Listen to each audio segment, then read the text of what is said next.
How's it going, people? Sorry I'm a bit late. It's my fault today. It's my fault. Don't blame Lee, but we're here. We're here. Welcome back to Lee's channel. I'm back, Turkish, regular Monday night host. Lee's back, regular Monday night guest on his channel. Lee, how's it going? I'm sure they know how it's going because I'm sure you've done a video earlier today, but you tell me how you...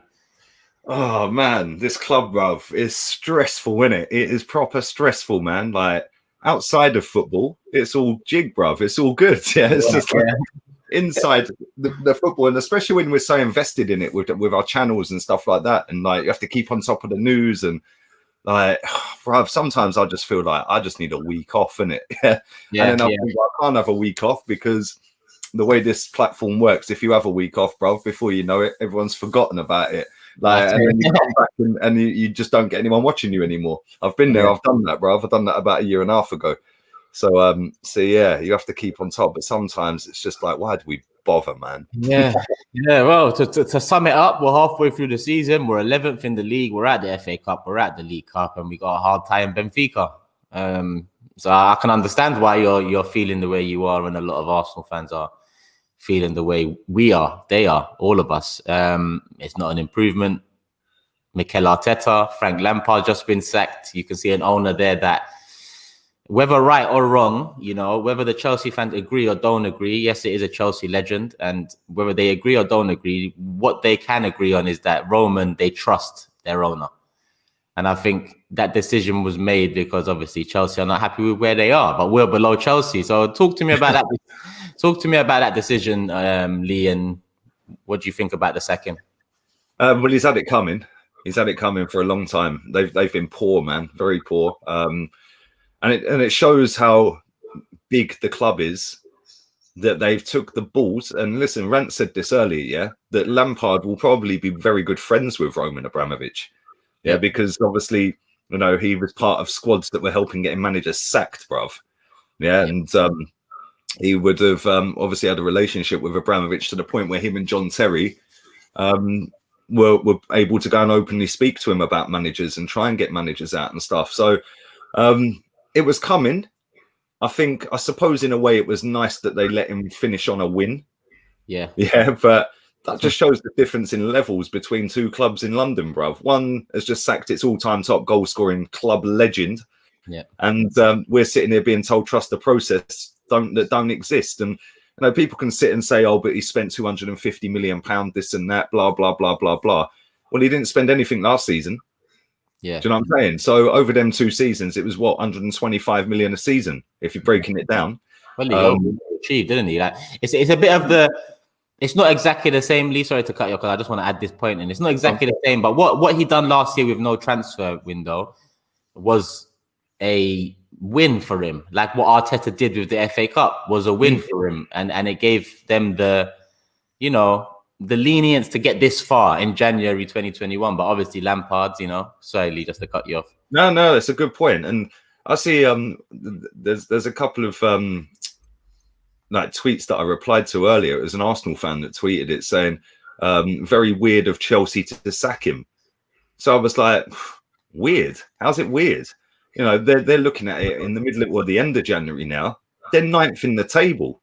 Yeah, that's not good enough for Chelsea. They haven't won a league for 3 years, bruv. And you know, last season I wouldn't say he overachieved because it's Chelsea. They should be getting in the top 4 every season. The one thing I will say is with no money, he brought through a lot of youth teamers, and them youth teamers have probably been his best players this season because the ones they signed, they ain't really done it apart from Thiago Silva. Ziyech has in stages.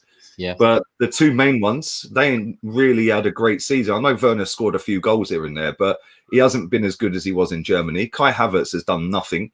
You know, they've had the balls to sack their top boy. And I said this a minute ago. I put a tweet out saying this manager inside 13 months has had with players that we've re-signed, i.e. Rob Holding to a new deal, Aubameyang, Martinelli, Saka, players he wanted to keep, players that he wanted on a new deal.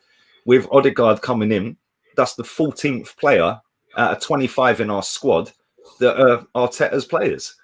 People can sit and blame the squad all they like. Over half of this squad now is his. Yeah, with the signings of players that we've paid fees for, free signings, excuse me, and players that he's wanted to renew to deals. With Danny Ceballos, well, he could have left. He wanted him back. David Luiz was out of contract. He wanted to sign him. So I don't get why our fans are just so like, I don't know, so lenient. This tweet that when the guy said it's weird that they've sacked him. Well, it's not, because like he's had the same amount of time in the job as Unai Emery had at Arsenal. True. Yeah, year and a half. Yeah. Yeah. Unai Emery finished 5th, Europa League final, sacked. So how's it weird that Chelsea have sacked him when they're 9th and got an FA Cup final? And this is why I get the ump with some of our fans at times, because they're trying to make out that he's been hard done by, but the person in particular wanted Emery out. Yeah. So it's like, well, how can you demand Emery go, but then sit and justify Lampard's state? Like, it made no sense. I had to repeat, he's a nice lad. I get on well with him, but I was just like, nah, man, I ain't having that, because it's any excuse to back this manager. And, you know, yes, just because we haven't gone out and spent 200 million in one window, which has made it look a massive, we've done 200 million. We've still spent more than Chelsea, mate. Yeah, in the last 6 seasons. Yeah. Look at their squad. Look at ours. You know, they don't let players leave for free. We've in that last 6 years, we've let Alexis go for Mickey. We've let Ozil leave for nothing. We've let Socrates leave for nothing. Aaron Ramsey leave for nothing. I'm sure there's a few others. Yeah, definitely. You know what I'm saying? And this is the difference. From top to bottom, that football club is levels above ours. Yeah, their owner gives a shit. Their directors care. The woman who does, I'm not going to pronounce her second name. Yeah. Ruthless, bruv. That woman, she overspent on Kepa. Whoopee, that's one signing. Other than that, their signings are lit in terms of how much they get them for. They sell players for more than they're worth. And everything about Chelsea is everything we were moving to the Emirates for, bruv. It's meant to be. Well, yeah. And we're sitting here going, oh, well, yeah, we're terminating Mustafi's contract next. And we'll get a couple of loans in, and that pander to the fans, because one of them's a number 10. He's got the same initials as Mesut Ozil. So the fans will lap that one up. And there's no option to buy the geezer. He's hardly played any football. He's played 300 minutes all season. He's very injury prone, and people think this is the saviour, bruv. No, go and spend some money on a proper player that's going to elevate us up the table. Go and do it on a couple of players. Then the narrative is now, well, with all the money coming off the wages in the summer, we're going to have a big spend in the summer. Well, if you think we're spending big in the summer when we owe 120 million pound back to the bank or the government, and we've lost over 200 million off of our actual club valuation. We've had no fans in the ground for a season, well, it's probably a full season in total now, isn't it? Yeah. If people think we're going out and doing 150 million, 200 million in the summer, they're in cuckoo land, mate. Yeah. So for me, we need a proper manager that can come and get the best out of this squad, because this squad ain't as dead as people think it is. Yeah. I do think that the owner could do more. He could go and sponsor London Colney and call it the Walmart Stadium or something. Yeah, 300 million quid. Yeah, true. Well, it could, isn't it? Yeah, and he could sponsor that for 100 million pound a year for 3 years. There's 300 million pound we can put straight in the club. What about the shirt ones? I see shirt ones either side now. He could put one of them on. Yeah, exactly. And he won't do it because he don't care, bruv. Yeah. Which is why I'm always on this fan base's case, because if he doesn't put pressure on the board, we as fans have to. And if we as fans are sitting there on every social media platform, which we've gone through on many shows before, we know they watch them. We know that they see tweets and Insta posts and these videos and stuff like that. We have to do more to demand more from our club. And if we're not prepared to do that as a fan base, then just keep making excuses for it. Then we're part of the problem. When I discussed the last 10 years and what happened to the club, it's easy to say now, because yes, I was a part of it too. Lee, you was a part of it. Everyone was a part of it. Allowing them to get us into a position where we are not applying any pressure onto them. They're not getting any pressure from above. They're not getting any pressure from the fans. They're not getting any pressure from colleagues. They're not getting any pressure from anyone at the club. And I think you're right in a sense where fans had enough, and all of a sudden fans applying pressure seems to be a negative. It seems to be something frowned upon. It seems to be that we should shut up and fall in line, when in reality, we gave them all the trust in the world for how many years? We gave them all the trust in the world. We believed in them. We said, yep, cool. We believe in your vision. We moved into a new stadium. We love it. But in the end, they took the piss. So I think, you're right. We need to remain on people's necks, whether that's the manager, the boardroom, or the ownership. Yeah. But this is the thing, Turkish, right? Sorry to cut you off, right? This is the thing. We're of an age where we were there when Peter Hillwood was saying why we're moving to the stadium. 2002, bruv. I remember him with his piece of paper addressing the world. Yeah, we're moving to Ashburton Grove. We're going to compete with the best, blah, blah, blah. Yeah. Well, Stan Kroenke weren't even here at that point. He was here 5 years later, which is a year after we moved to the Emirates. The problem is a massive percentage of our online fan base, weren't even born in 2002. Yeah. So the problem is they have grown up in the Wenger era, of fourth is a trophy. Yeah. You know what I'm saying? And that is a huge fucking issue, bruv, because if they're accepting fourth as a trophy, then how do you expect us to ever win the league? Because when you've got a massive percentage, and it's not just the overseas ones, but if people think I'm bashing overseas, I'll never bash the overseas fans, because most of them have got more passion in their left ball than half of the ones that go to games anyway, bruv. Yeah. When I've been to games, there's a guy, he comes in my chat every now and again. He's from Australia. Oh, that guy didn't shut up for 90 minutes. He gave me a headache. Like, you know what I'm saying? Yeah. All the other fans just stand there like looking at him like, is he all right? Because he was passionate. Yeah. But this is the thing. Like, I just look at it and I think, like, if there's people that are so happy with what we've got in terms of, oh, look at are we struggling? Oh, we can't compete with 250 million in one window. There's always an excuse after excuse after excuse. It was in the summer window. It was, oh, well, there's a global pandemic in Football Manager. As soon as that window shut, January is the window we get rid of all the dead wood and we're going to go and do some shopping and it's going to be a big window. Yes, well done. Massive tick. We've got rid of Socrates. We've got rid of Ozil. It looks like Mustafi's going as well. Yeah. We ain't gone out there and done massive signings. We've signed the goalkeeper on loan. We're signing Odegaard on loan. Okay, Am I supposed to be excited by that? How can we be? There's nothing really much left to play for this season. Europa League, yes, but Odegaard and then we're going to throw a cup in the bin that's gave him any credit at all. Yeah, and people are going, oh, it's because we've got 2 big games coming up. We're 11th. It's not like we're top of the league. It doesn't make sense to me because FA Cup, as much as I know it's papered over Craxley, and you know the same, we still won it. We still love a cup, and we still know that it's our cup. But to go with the team he went with indicates to me that he still sees something in the league. Do you see any? Like, one thing I will say, Lee, and this is a bit, devil's advocate. When I look at seasons gone past, teams in January that sit, maybe 8, 10, 12 points off the top 4, more often than not, you get a surprise where one kind of climbs back up and either challenges or they make it. Now, on the flip side, I don't think Arsenal will be that side this year. But the table tells you that there's a chance, and Arteta's gone for that chance. Do you see that chance? Do you see us going for it? What do you make of the FA Cup team? That's why he shouldn't be here, mate, because at the end of the day, the game is about trophies. Yeah, we all support a football club because we want to see our team be the best. Yeah, we know we're crap, but even though we're crap, like you said, under Wenger, we were crap for years, but he kept pulling out FA Cups every now and again. Just when you thought his job was gone, and somehow he'd fluke an FA Cup. You know what I'm saying? And listen, I love the cup, bruv, and the fact that he's thrown that in the bin, and people can sit and say about this squad all they like, right? He picked Eddie Nketiah over Lacazette at the weekend, and he played for 90 minutes. Then he picked a midfield of El Neni and Xhaka when Partey's on the bench.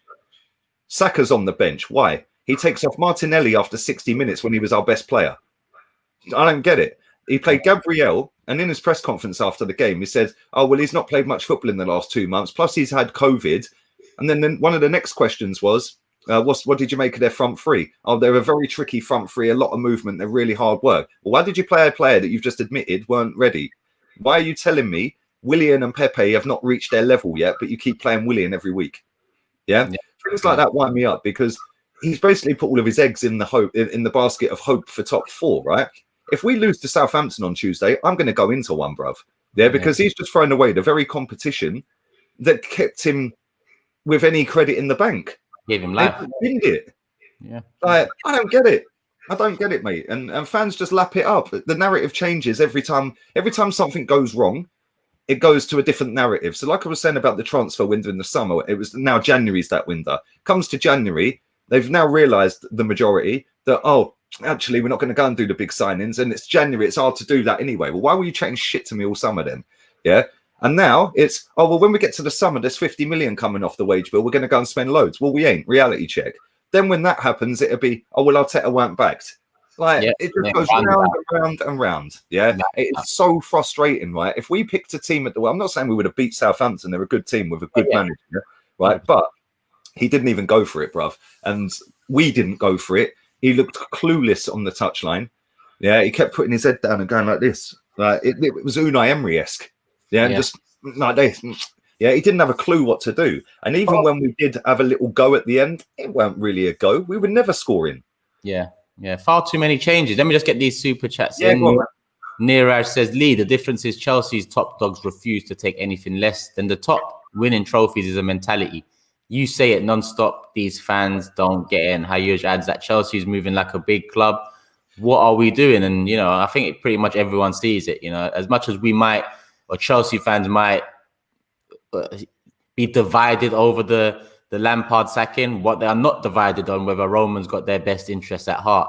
Sometimes even if you've got the best interests of someone or something at heart, Lee, you make the wrong decisions, but at least you can see the best interests at heart. With Arsenal, I don't know whether we got that with our manager, our board, or our owner. And what you just said is bang on. I think I made a prediction last Wednesday and last Friday on the Big Six that we got Southampton twice. And I said, we're going to lose in the FA Cup and we're going to draw on Tuesday. And the reason being, he's going to over-rotate on the weekend. Yep. When you look at other teams, they made maybe 3, max 4 changes. Man City, Liverpool, United even. 3-4 changes. Whereas with us, who's probably got the least quality in depth in the whole of the Big Six teams, went with about 6-7 changes. And I think it's so obvious to see right now where Arsenal's form turned. And it turned because Martinelli came back. It turned because Emil was put in. And it turned because Saka, refreshed front three behind the striker, full of energy. And Tierney and Partey on top of that, slowly returning and getting into their positions was a big deal. But if you don't play any of them and Martinelli comes just off an injury again, then you change too much. I need to see either Emil or Saka. You cannot leave both out at this moment in time and think you're going to get the same level of performance from our team, because them two are vital in the transition. Yep. Tierney, like 1 minute Cedric starting right back for us in the league, Bellerin's dropped. Then Cedric starting left back for us, when in reality we bought him a year ago.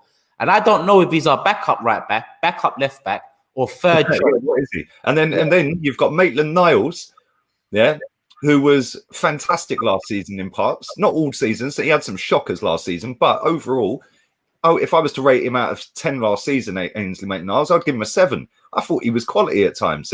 But he can't even get in a team for an FA Cup. You saw my tweet after the match when I said that no one should be surprised, and a few of the questions I asked. I said, listen, Wolves wanted Maitland-Niles for 20 mil. West Ham wanted Eddie for about 20 mil. That's 40 mil there. That if you're telling me you couldn't sign a Wall, or you couldn't sign whoever it is, a Wall, when they're anyone that they tell us they wanted but couldn't for money, well, there you go. You could have made that money. Yep. Eddie one frustrates me, Lee. Because West Ham just bumped Ajax for Haller. Let's be honest, 25 million mad. We could have gone and bumped West Ham 15, 20 mil for Eddie, but we didn't. We refused. And in June, he's got 12 months to go. In June, he's going to be less value than ever at this club. In June, I didn't know that, by the way. I didn't know he was at contract. Him and Lacazette. Yeah, Laka I knew. I didn't know about him though. That's mad. So that's exactly the same as what we did with Balogun. Yeah. We had an offer for Balogun for 15 million from Brentford, and we said no. They went and bought Ivan Toney instead, who's smashing it for them. Yeah. So now Balogun's sitting there with less than 6 months left, going, "Cool, bruv. I'm just going to chill. I've got 15 clubs wanting me. I'm leaving for nothing." We could have took 15 mil for him, and he'd never kicked a ball in the first team. Like it's just backwards, and this is why I'm not so much on the owner's case like you are. Yeah, because they should do more. That's not an owner decision. That's an Edu and Arteta and maybe board level decision. No, we ain't taking 15 for Balogun. We ain't taking 20 for Eddie. Like people say all the time that the owners only care about money and blah blah blah. Well, if they did, they would have took it. Yeah, that's exactly that. You're right. My problem with the board at first was spending. That changed. Like you said, the last 6 years, you look at spending, it went up, and I agree with that. It was the mismanagement of the spending, and the mismanagement of the spending goes to Gazidis, Wenger, goes to Rowe, and whoever else. Now it's Edu. Now it's Arteta. Now it's Vinay, Richard Garlick, whoever. You know, it's not directly down to Kroenke. I agree with you there, but I don't trust these men to be making the right decisions because, again, Eddie's value is literally 5 to 8 mil in the summer. With 12 months to go, 5 to 8 mil, it's another waste. When in reality, you can't tell me on one hand we need money to make signings and our fringe players, because at the time you can lie to us and tell us they're a big part of plans. We're 6 months into the season and Eddie Nketiah and Ainsley Maitland-Niles are not a big part of any plans. I can't see them being a big part. So why didn't you get it done? And there is no excuses. I always look back to Xhaka and Bellerin and them being here 5-6 years now and being a big problem. But we're still creating big problems. Because when let's say this summer league, Xhaka and Bellerin are sold, Willian could probably piss us off for the next 2-3 years because of the position we've put ourselves in. You know, we've always got a player or players there that seem to frustrate us, but seem to dig their heels in. And I think that's because, like you said, the board. Yeah, I've always said the board are the biggest issue, and this board, and that's why I brought up at the very beginning about the move from Highbury to here, because this board is the same board, bruv. This board knew what they were doing back in 2002, bruv. Yeah. They knew what they were doing. We weren't coming here to compete at all. They were coming here for bigger paychecks, bruv. Cash. Yeah, and they're still doing it now. The worrying thing for me, big up Saeed in the chat as well. The worrying thing for me is the fact that you just mentioned about Eddie Nketiah, yeah? Bruv, Eddie Nketiah is Barnsley level. He is crap, but nothing against the lad. He's never done this club any bad. I don't blame him. He's not picking himself. And I said this last night. If he had a choice of going on loan to Sheffield Wednesday and Bristol like he did, or being told he can play for Arsenal, I'm staying. If that's me, I'm staying as well. Yeah. Because I want to go and play for them. I want to play for Arsenal, bruv. Yeah. So I don't blame him. But who made that decision to say to West Ham, "No, we don't need your 25 mil or 20 mil, whatever it was"? Who made the decision to make the Niles for Wolves to say, "We don't need your money. We don't want that"? And Maitland-Niles must be sitting there so frustrated, thinking, "Boy, I haven't played all season, really." Yeah. And he's going to go at the end of the season. And you said that was £40 million, for 2 fringe players. We spent nothing on. Yeah. That we haven't spent a penny on. Yeah, we got them both for nothing. Yeah. So you would have made 40 million profit. Yes, you ain't getting that all in one hit, but the first payments for both of them, go and do the first payment for Aouar or for Buendia or for even this Odegaard or even for Jack Grealish, for fuck's sake. Yeah. Who knows? Whatever level you're trying to go for. Yeah. Yeah, and it's so frustrating because we've got a few in this squad like that. You know, we've got quite a lot of players that, like you said, Lacazette's another one coming into the last 12 months. Yeah, Eddie's another one coming into the last 12 months. We've got a few more along the way as well. I think there's 5 or 6. Yeah. You know? And this is the problem we have, right? Whoever is dealing with them contracts needs to be sacked. And if they've already been sacked, then great. But now I want to see that change, and I want to see that change now. Do you remember when Rowe sat there and said, anyone who goes into the last 2 years, we offer them a deal, and if they don't sign it, they go? Yeah? What a load of bollocks. That season, we had our 2 main stars, Ozil and Oba, breaking into their last 2 weeks. What a lie. We've just cancelled one contract. You know, how can you just tell us one thing and literally within a matter of days, you're doing the other? It's crazy to me that they can lie so much with their chest and we take it. And one thing I want to say to you about Eddie is I wanted to actually cut you off there because in my head I was thinking I could imagine what all of these positivity merchants would say. You can't talk about Eddie like that. He's from the academy. He's Hayland. He's this. He's that. He's this. Well, I want players that are fucking good, mate. I want players that are good. If it's Hayland, it's a plus. If it's academy, it's a plus. But I'm not just going to hang off their balls because they've come through the academy. Let's be real. How many players have come through our academy and they've had a great career with Arsenal Football Club? We can't even say Jack Wilshere because he was always injured. The only one is Ashley Cole. Yep, and he wasn't a great career at Arsenal. In fact, it was, spread out. Yeah, he done all right, but he had a better career. Yeah, let's just look at these super chats. The Football Watch says Ryan is the worst goalkeeper in the league when facing shots. Also, Chelsea looking to bring in Thomas Tuchel. We're going to touch on Thomas Tuchel in a sec as well. Anish in the building. Chelsea will sack Tuchel before we sack Arteta. Seriously. Yeah. We are the next new Missing TP. Big up Turkish, a real one. Like and subscribe, doing what other man can't. Thank you, Missing. I appreciate that, my guy. Obviously, a big support. Big up to all you guys as well for that. Appreciate all the super chats. Big up to everyone who is watching live. Smash a like up as well and follow Turkish's channel. Links in the title. Come on, bro. Missing again. The manager is 5% of the problem. We've been killed by decision makers with big contracts. And that's what Lee was just saying about, there's only so much you can say to the owner before you have to look at who's in charge of the actual decisions. And I want us to succeed no matter who's in charge, but achieve with an identity.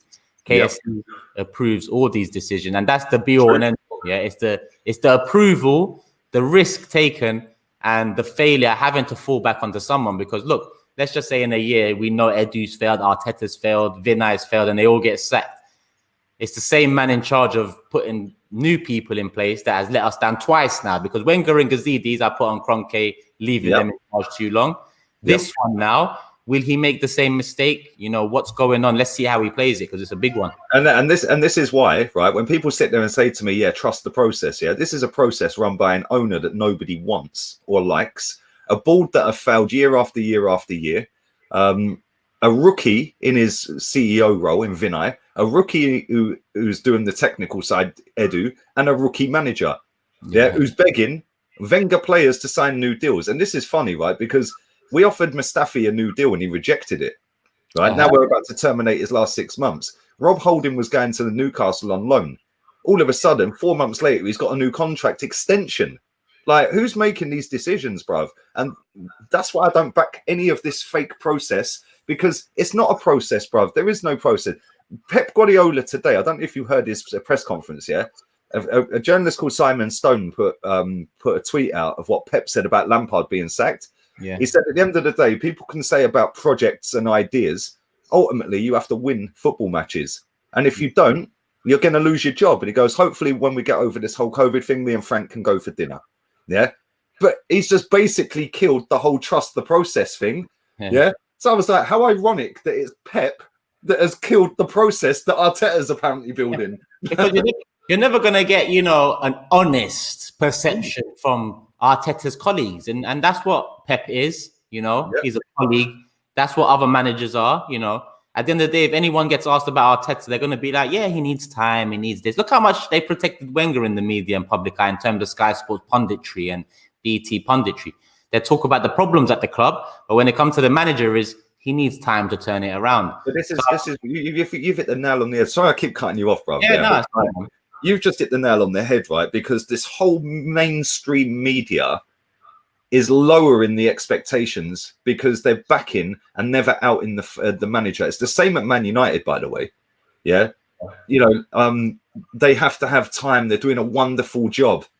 Why don't they talk about the owner? Why don't they talk about the board? Why don't they talk about what we're talking about? Eddie Nketiah rejected 25 million. He's got 1 year left on his contract as soon as we hit the summer. Why is nobody in the mainstream media for the Arsenal side of things talking about that? Because that goes against the club and the club won't let them in.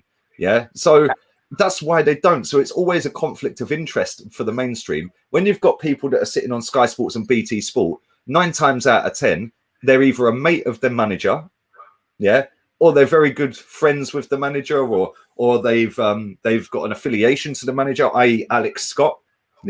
Arsenal. Seen Arteta, probably done TV shows at times with Arteta, probably done Arsenal TV shows, Arsenal YouTube videos, etc. over the years.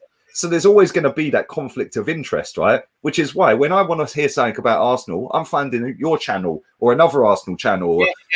Because I don't give a shit what these people have got to say, because they're never going to give a proper opinion when it's going to hamper something for them later down the road. Exactly, because when I don't know if you remember, but before I went on AFTV, they had that Gary Neville interview and whatnot. Yeah. I looked at that interview and I wished, and to this day, I still wish I was there, because there's a couple of questions that they didn't ask, and in my opinion, it didn't go as well as it should have. I think, ask Gary, does he love Arsenal? You'll get a no.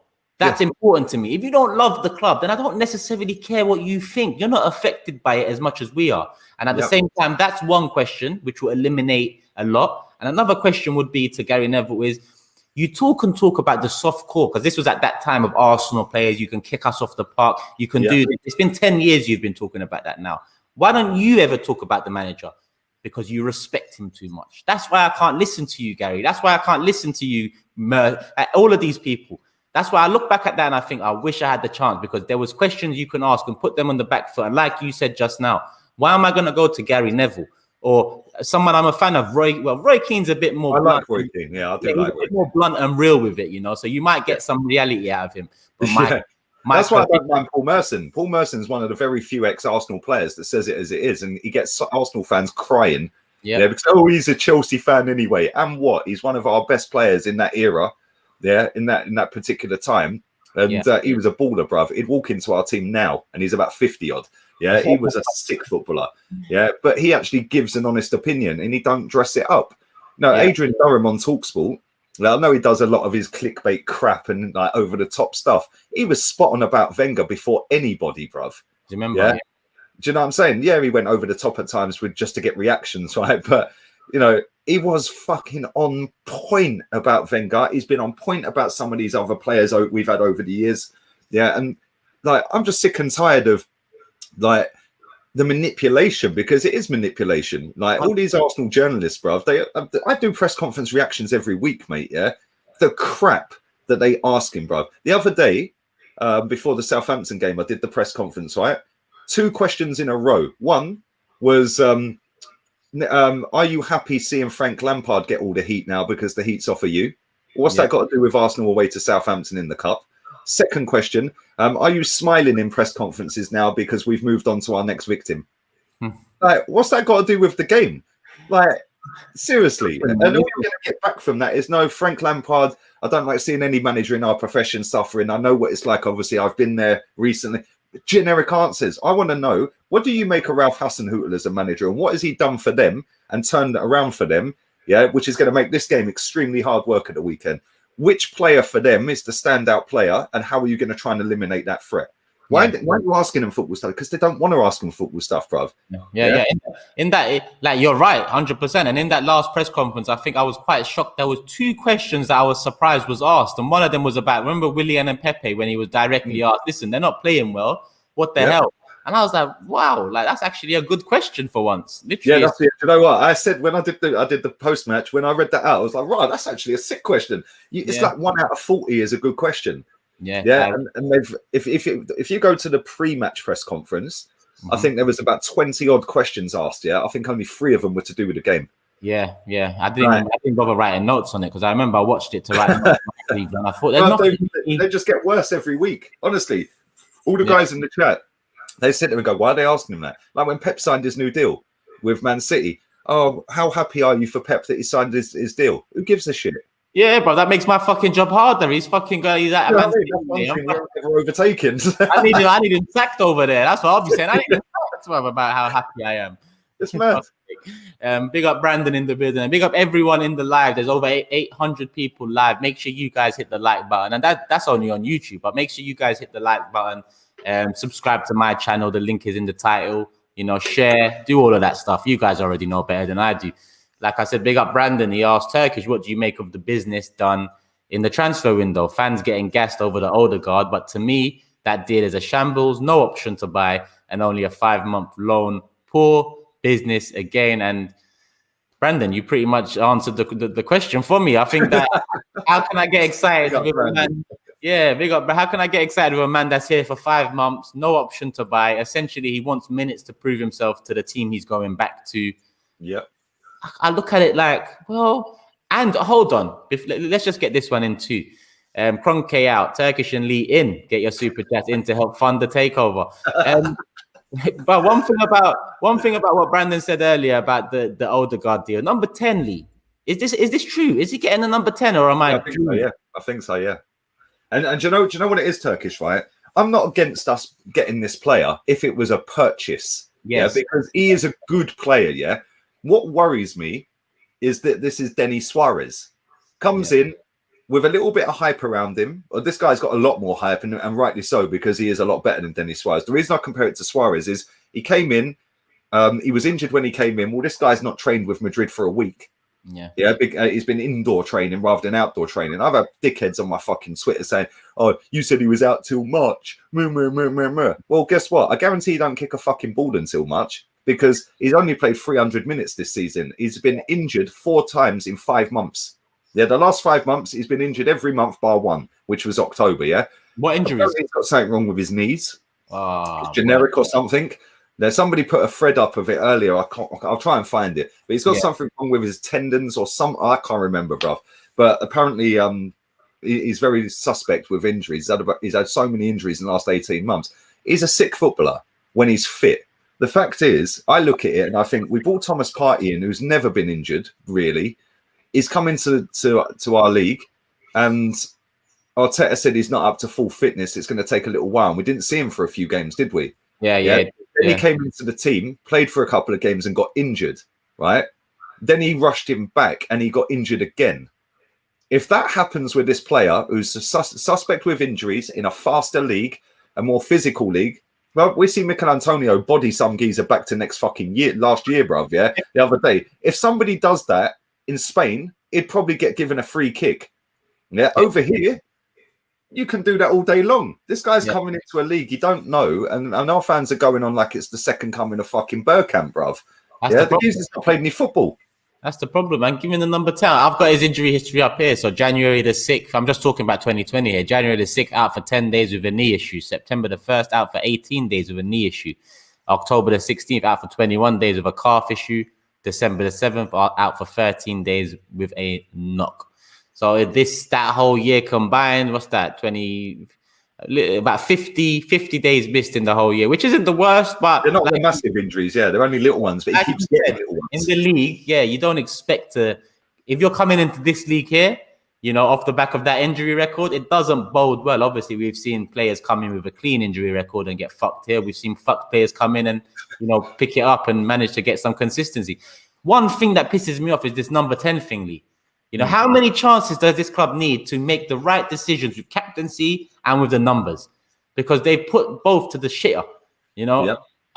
Since Bergkamp, Van Persie done justice for number 10 for 1-2 years, but the way he left, there's no justice in it at all. So nobody's done it justice since Bergkamp.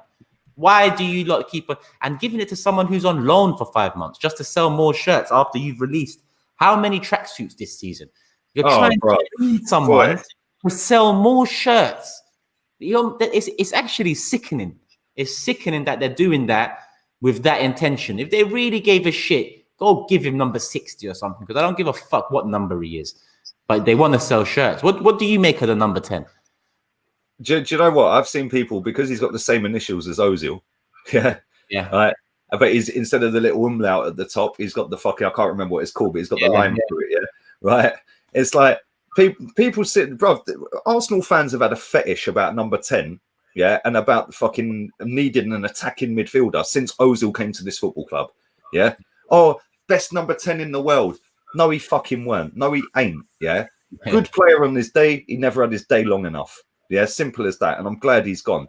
Giving this guy a number 10, you're spot on, mate. The way we fucking pass out the armband like a peace pipe, bruv. Here you go. You have some. Yeah, you have it. Yeah. Oh, fuck it. El Neni, captain, he takes it off and gives it to Rob Holding the other week. Yeah. What the fuck? Then Rob Holding's not in the team the next. Then it's, oh, you have it. Oh, you have. Fuck off. At the end of the day, like, it's the same at United as well, by the way. Both of our massive, great football clubs have just let the captain's armband go to waste and to pot, and now it don't mean anything. Yeah. People can sit and blame Unai Emery for this. Well, that's bollocks, because this manager's had more backing than most managers have ever had, and he's had it in 13 months. If he really wanted to, he could say, you're not the fucking captain anymore, you are. And if you don't like it, fuck off. It's as simple as that. He can pick his captain. I look at Emery and I think Emery was... Sorry. Go on. Go on. I look at Emery and I think Emery was right. There was no captain in that squad. So he said to them, you five, one of you man stand up and be made captain. None of them did. He got pushed into Xhaka, and the rest is history. The rest is history. With the number 10, I think that if we're gonna give somebody a number 10, we got to give somebody the number 10 that's going to play every week. Yeah. Can we give that to Smith Rowe? Probably not. No. Can we give that to this guy? 100% not. No, because he ain't going to be here in 4.5 months, bro. 5 months. Yeah. Exactly. And in fact, if you actually think about this deal, people are saying it's a 5-month deal. It's not. It's a 4-month deal, because the whole of June he's going to be under contract to us. Yeah. We ain't got a fucking game in June. Oh yeah, May finishes the season, right? So it's only, and let's have this right as well. Yeah, we've signed that goalkeeper as well, Matt Ryan, who, by the way, I think is an upgrade on Runnison. I'm not too disappointed with that deal. Yeah, because he's got Premier League experience, right? So if Leno gets injured, then at least we've got somebody who's played in this league to go in goal, right? So that's not an issue for me. But when you think about it, right, that deal in particular, I'm sure he's been told he's going to play Europa and he's going to play the cup games. Well, we've just got knocked out the fucking cup, right? And we got Benfica, who are no mugs, by the way. They've lost 2 games all season and a joint second, yeah? Yeah. 4 points off top, and for Sporting Lisbon, a top, Porto a joint with them in second, yeah? Right? They're a decent team. I don't expect us to beat Benfica, bruv. So if we get knocked out to Benfica, what the fuck's that goalkeeper doing here? That's all done, yeah. That's all done. It's number 10 shirt. I'd retire it. In fact, no, don't retire because it's being retired off of the back of Ozil's name. No, we can't do that, bro. Just give it the respect it deserves, for fuck's sake. Because even when Lacazette and Oba were doing that number 10 thing on Instagram, I was looking at Oba like, you do you know the number that you got on your back there? Don't mess about getting the number 10. So I think in general, if I was a player coming into Arsenal this summer and I've got a bit of a name about me and I say I want the number 10, but look, who was the last number? You gave it to Odegaard for 5 months. I'd rather come into the back of Ozil, where even though Ozil never worked out, he was a major name. He was a star. You know? I'd rather come into the back of that, not Gallas. Remember when we gave it to Gallas? Yeah. No, come on. Because he wanted it. Because he said he wanted it. We didn't have the balls to say, are you all right, fella? You're a fucking centre-back, mate. Like, you're closer to 1 than you are 10. So I don't know what the hell you want 10 for. Bergkamp. If you look at the number 10, even like you said, Van Persie did give that shirt number justice, yeah? Yeah. Because he had fucking unbelievable big moments in big football matches, bruv. Everything he hit on his left foot that season went in, yeah? Like, but somebody made a good point in the chat. If you're going to give anyone number 10, give it to Martinelli, yeah? But this is the problem I have with this number, yeah? This number is iconic because of Dennis Bergkamp. Fuck Mesut Ozil. Yeah, it's iconic because of Dennis Bergkamp. Mesut Ozil didn't do that shirt justice for me. I think it's a fucking disgrace that he even got it. I get it as part of his brand, but it is what it is, and he's gone now. Yeah. Saying Ozil done the 10 justice is like saying Walcott done the 14 justice. Exactly. And you know what? I actually think Walcott had a better career at Arsenal than Ozil. Yeah, he's got well over 100 goals, bruv. He's our 15th top goal scorer ever. Yeah, he is up there, isn't it? He's in the top 15. Yeah, and looking back, and Giroud's 17th, I think, in our history. Yeah, he is. Yeah. I see that. So when you look at these 2 players, and then you look at Mesut Ozil, and you think, yeah, you didn't really have a career like them 2, bruv, really, at Arsenal. Yeah. But I just look at this number, bruv, and I think we need a player that's playing every week, yeah, and a player that is one of our biggest players playing every week. Well, we ain't got that at the minute, so why the fuck are we giving it to this guy? Exactly. Either say Martinelli or Emil, you lot are next up. If you deserve it, come summer, we might consider it. If you don't, we'll hold it for the next year. You know, give them something to fight for at this club. Give them a target. You know, have them both battling for the same thing. You know, that can only help. But the way we do it is just so like we pander to the players' demands. We bend over when we need to bend over. It's not like standing up proud with your chest out. Arsenal just seem to bend over for every Tom, Dick, or Harry, being a player, another club, whatever it is. The way I see a tweet that was put out, and it was a quote in an article. I can't remember which journal wrote it. Arteta seduced Odegaard into coming to Arsenal. I was like, well, firstly, Bellerin will be fuming. Maybe he was on a three-way call, mate. I don't know about that. Yeah, that's what I'm saying. It's one of them ones, bruv. Man's got OnlyFans set up and everything. You know what I mean? Yeah, but I was like, what do you mean seduced? But this is the thing. This is what this media do, yeah? They use words like, oh, he seduced it. Oh, he told him such big, grand plans about the club. Bro, we're fucking 11th in the league, and we've just lost in a cup game. The cup they add it at the end all the time. Arteta made a call to finalize the deal, or whoever the manager is made the call. I'm thinking, what, you think that call was the be-all and end-all? I'm sure the number 10 was bigger than that call. I'm sure the wages is bigger than that call. I'm sure you could have done it by email if you got the number 10 and the wages he wants. So exactly. This call is the fucking deciding factor. Mistake, bro. Yeah, and you watch this Odegaard come in, his interviewer because Matt Ryan did it as well. Oh, yeah, when I was living in Australia, yeah, Arsenal was the club that I always used to look for. Funny that, because you got brought up in Tottenham youth team, bruv. Yeah. So what are you talking about? Don't chat shit, bruv. Somebody found this tweet from years ago, and circulated it. And it was a fan saying, I can't wait to see you put on the Tottenham shirt. He said, neither can I, bruv. Yeah? You weren't an Arsenal fan. Yeah, you might have watched Arsenal because we were invincible back then, yeah? I don't fucking chat shit about your Arsenal. But Robbie Keane was the master of that, bro. Man had about 50 clubs and every one he supported, apparently. Yeah. Listen, there's players that go everywhere and as soon as they walk through the club, it's a dream. Yeah. It's a dream for me. Yes. Look at Van Persie, the biggest pagan. He went. Why don't we give Willian number 10? I see that. Listen, like I said, I think we'd be better off with Will.i.am on the pitch than Will.i.am. I would have rather signed him, but maybe we would have got some, I don't know, a good singing out of him or something. But people, listen, we're 45 minutes in. I know Lee has to do a preview late. What time's your preview? 55 minutes. 55 minutes. Listen, stay tuned. 55 minutes later, Lee will be back here live to do his preview for tomorrow's game. I'll be back on my channel at 10 p.m. tonight for the Big Six. Make sure you guys come over there and tune in after. Jokes, bruv. I watched that the other week. You had me in stitches, bruv. Saeed was getting ripped. Yeah, ripped. And then man sat there and said, yeah, I think I'll go with a draw. After all of that, yeah. No, that shows. I can't lie, it's a favorite of mine. I enjoy doing it. So every Fridays and Mondays, 10 p.m. I got that show going. But yeah, people, Lee's back here at 8:55 or 9 o'clock on the dot. And I'm back at 10 p.m. on my channel. Hit the like button if you haven't already. Subscribe to Lee if you haven't already. Subscribe to me if you haven't already. And continue supporting. Big up everyone in the chat. Big up everyone getting your questions, thoughts in. The super chat contributors today. Big up every single one of you guys. We'll be back, like I said, 9 p.m. Lee, 10 p.m. me. Cronke out.